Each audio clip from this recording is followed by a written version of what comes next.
जय जगन्नाथ बंधुगण, मु इंजीनियर दीप्तिरंजन पंडा आज विष्णु भक्त कहानी शीर्षक मोर कहानीटीर नाम हेउछि बिल्वमंगल कथा। दाक्षिणात्य कृष्णावेली नदी तीर थिबा एक ग्राम रामदास नाम जड़े विष्णु भक्त ब्राह्मण वास करते। तांकर पुत्रंकर नाम बिल्वमंगल। बिल्वमंगल शांत शिष्ट शिक्षित और साधु स्वभावर युवक थिले, किंतु पिता मृत्यु पर कुसंगरे पड़ी से नष्ट हो गले। बेश्यासक्त और पापकर्म सदाबले लिप्त रहिले।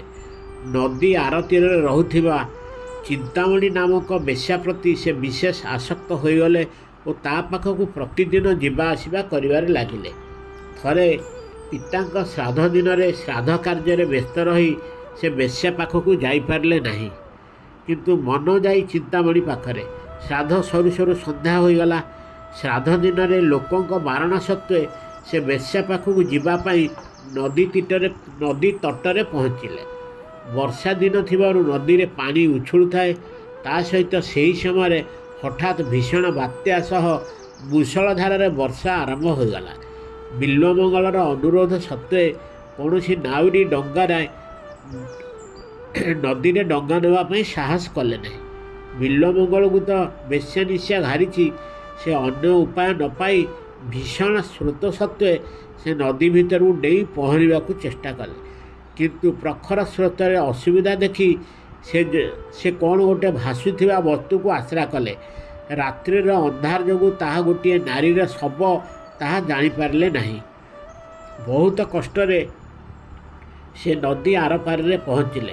कूल पहुँचवा पर से ताहा महिलांकर शव जानी भयभीत हो गले। वर्षा चली थाए। भिजी भिजी से चिंतामणि गृह पाखे पहुँची ताकू डाकिले। रात्रि बहुत होइथिबारु ए मेघ अंधार रात्रि रे चिंतामणि शोई पड़िथिबारु से बिल्वमंगल का डाक शुणी पारला नहीं।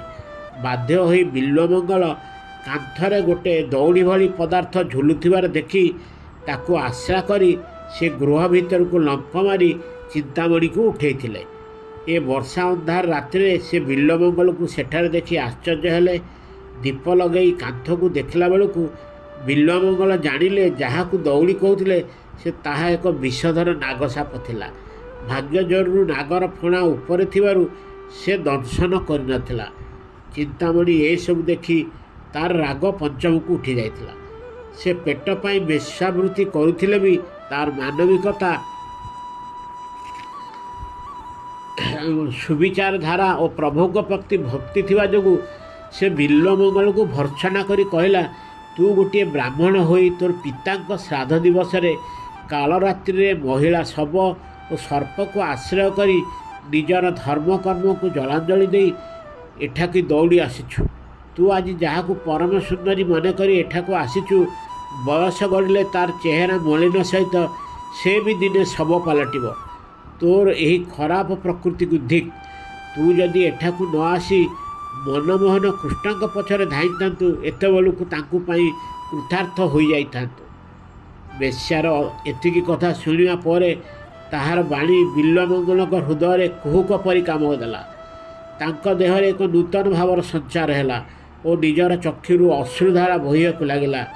बिल्वमंगल चिंतामणिर पाद धरी कहले, माता तुमे मोर आज विवेक दृष्टि खोलीदेल और तुमे मोर आज ठारू गुरु हेल। यह कही से चिंतामणि को प्रणाम कले। सारा राति चिंतामणि तांको श्रीकृष्ण लीला गान करी शुणाइले।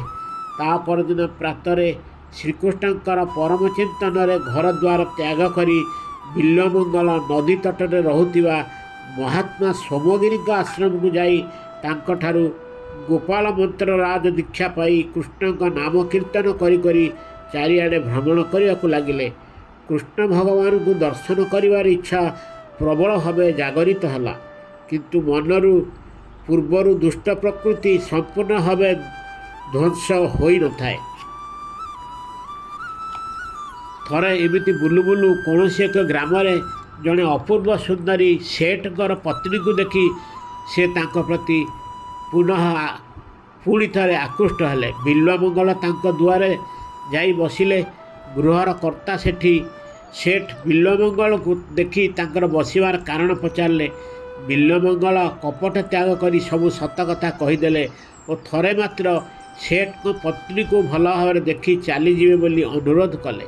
सेठ विचार कले जदि जड़े तांको पत्नी को थरे देखिले तृप्ति पाइबे तेबे सेथिरे क्षति कौन। यह भावी से पत्नी को आनिबा को भीतर को गले, किंतु सेतेबेले को बिल्वमंगल कृष्णकर भक्त हो सारी थांती। दीनवत्सल भगवान बिल्वमंगल को विवेक चक्षु प्रदान कले।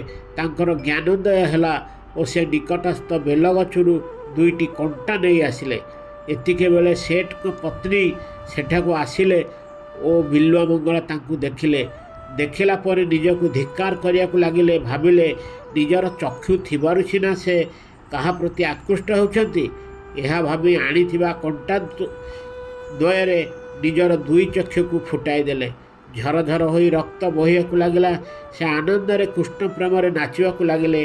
मनरे थिबा अवशिष्ट कुसंस्कार संपूर्ण नष्ट हो गला।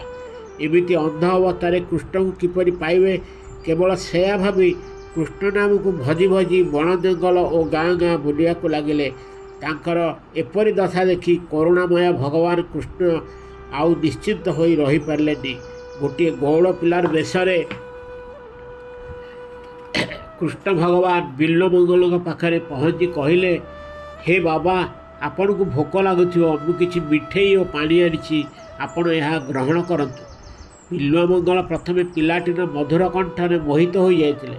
एबे ता हातार प्रसाद ग्रहण करी आनंदित हो गले। पिलाटी को तार नाम और केउठारे रुहे बोली प्रश्न पचारिथिले। पिलाटी उत्तर देला, से पाख गाँव रे रुहे, तार किछि निर्दिष्ट नाम नाही।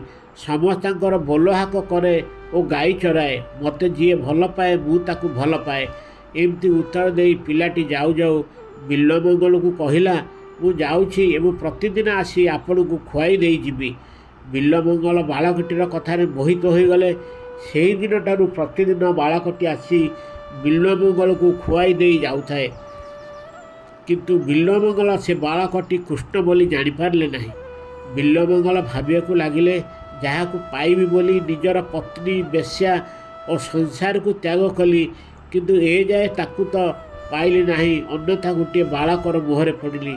एहीपरि चिंता करथिला बेले बालकटी आसी तांक पाखरे पहुँचला और कहला, बाबाजी चुपचाप कौन भावुच, वृंदावन जीव कि? वृंदावन जीवा कथा शुणी बिल्वमंगल हृदय आनंदरे नाची उठिला। से कहले, मु तो अंध लोक, वृंदावन केमिति जाइपारिबी? बालकटी कहला, एई मो बाड़ीर गोटे मुंड तुमे धर, आर मुंडटी मु धरी आगे आगे चलिबी। बाड़ी धरी भगवान आगे आगे और भक्त पछे पछे। धन्य तांकर दयालुता। वृंदावन में पहुँचवा पर बालकटी कहला, वृंदावन में पहुँची गले, मु एबे आसुची। बिल्वमंगल बालकटीर हाथ धरी पकाइले। देहरे अद्भुत रोमांच खेलीगला। बिल्वमंगल दिव्य दृष्टि पाईगले और देखिले बालक ऊपर श्याम सुंदर ठिया होइछंती। चक्षुरु आनंदाश्रु बोहिबाकु लागला। एबे बिल्वमंगल प्रभुकर हाथ को आहुरी जोर रे धरी कहले, प्रभु अनेक दिन परे तुमको धरिबार समर्थ होइछि, आउ छाड़िबिनी। भगवान जोरे बिल्वमंगल ठारू हाथ छड़ाई दे अदृश्य हो गले। बिल्वमंगल कहले, हे प्रभु एबे सिना चली जाउछ, किंतु मो हृदय कौन खसी जाई पारिबो? एहीपरि बिल्वमंगल अवशिष्ट जीवन कृष्ण प्रेम माति रही परम साधु हो जाइथिले। आजिर विष्णु भक्तों कहानीटी शुणिले जदि भल लगी आगु सब्सक्राइब करते तेरे सब्सक्राइब करने को अनुरोध करुच्ची। भल लगी लाइक करेंगे, बहु मात्रा शेयर करेंगे। जय जगन्नाथ।